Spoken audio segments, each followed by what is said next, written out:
बिस्मिल्लाहिर्रहमानिर्रहीम। अस्सलाम वालेकुम। आज मैं आप सबके लिए सूजी का हलवा लाई हूँ जो कि बनाने में बहुत ही इजी है और खाने में उतना ही यमी होता है। तो चलिए रेसिपी बनाना स्टार्ट करते हैं। सूजी का हलवा बनाने के लिए जो इंग्रेडिएंट्स मैंने लिए उसमें सबसे पहले मैंने हाफ़ के जी सूजी ले ली थी एंड हाफ़ के जी ही मैंने चीनी ले ली थी। और फिर मैंने एक प्याला भर के घी का ले लिया था, डालडा घी का। आप देसी घी भी यूज़ कर सकते हैं। फिर मैंने ये देखें इलायची ले ली थी, बादाम ले लिए थे और साथ में मैंने गिरी ले ली थी। आप लोग जो चाहें इसके अंदर मेवाजात इस्तेमाल कर सकते हैं। तो चलिए रेसिपी बनाना स्टार्ट करते हैं। सबसे पहले मैंने हलवा बनाने के लिए एक कढ़ाई ले ली थी और कढ़ाई के अंदर मैं ये घी ऐड कर रही हूँ भर के 1 प्याली। घी हमारा गर्म हो चुका है। अब मैं इसके अंदर सूजी ऐड कर दूंगी।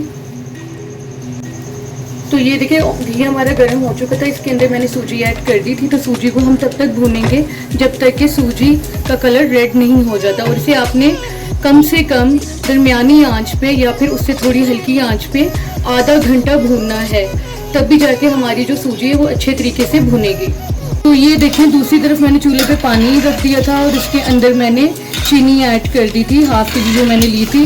क्योंकि हम लोग हलवा बना रहे हैं तो उसके लिए हमने मीठी चास बनानी है।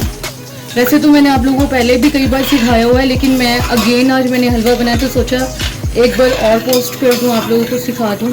जिनको नहीं समझ आई, जिनको हलवा सूजी का नहीं बनाना आता, वो लोग सीख लें।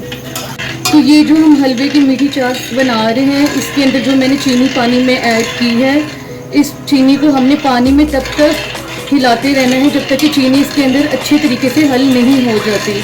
और फिर जब पानी को अच्छी तरीके से उबाल आ जाएंगे, उसका पानी का कलर चेंज हो जाएगा, फिर हम इसे उतार लेंगे। तो ये देखिए सूजी को भूनते हुए मुझे 10 से 15 मिनट हो चुके हैं, लेकिन अभी मैंने मज़ीद भूननी है। लेकिन उससे पहले मैं ये इलायची इसमें ऐड कर दूँगी। तो इलायची डालने के बाद मैं सूजी को 15 मिनट्स और भूनूंगी दरमियानी आंच पे, जब तक कि सूजी का कलर रेड नहीं हो जाता। तो ये आप लोग देख सकते हैं सूजी को भूनते हुए मुझे पूरे 30 मिनट्स हो गए हैं।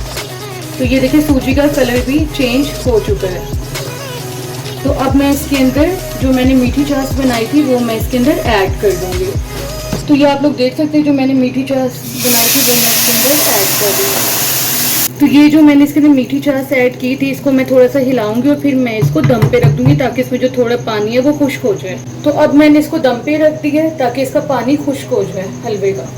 तो ये आप लोग देख सकते हैं हलवा हमारा तैयार है। और ये आप लोग देखें कितना दानेदार बना है और बिल्कुल खिला खिला, रेस्टोरेंट्स जैसा हलवा बना है, बल्कि उससे भी अच्छा आप लोग घर में बना सकते हैं। अब मैं इसके अंदर ये बादाम गिरी ऐड कर दूंगी। मेवाजात आप कोई से भी मेवाजात ऐड कर सकते हैं। तो ये आप लोग देख सकते हैं हलवा कितना अच्छा बना है मेरा और कितना दानेदार बना है। जिस तरह मैंने बनाया है आप भी इस तरीके से बनाएंगे तो बहुत अच्छा और परफेक्ट बनेगा। अगर आप लोगों को मेरी आज की रेसिपी अच्छी लगी है तो लाइक एंड शेयर ज़रूर कीजिएगा। मिलते हैं नेक्स्ट रेसिपी में, तब तक के लिए अल्लाह हाफिज़।